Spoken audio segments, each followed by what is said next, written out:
10 محرم والے دن ختم دلانے کا بالکل آسان طریقہ سیکھ لیں۔ آپ نے اگر کسی کھانے کا اہتمام کرنا ہے تو کر لیں، چاہے تھوڑا بہت کر لیں، اور اگر آپ کسی کھانے کا اہتمام نہیں کر سکتے تب بھی کوئی مسئلہ نہیں ہے،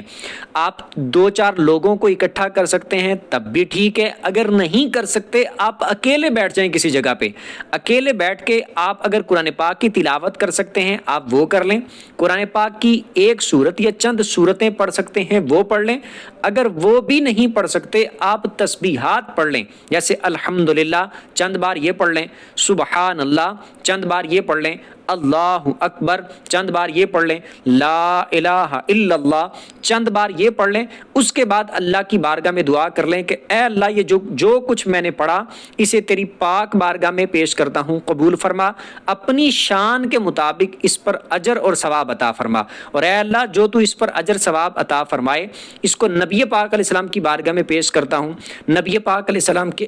صدقے سے تمام انبیاء،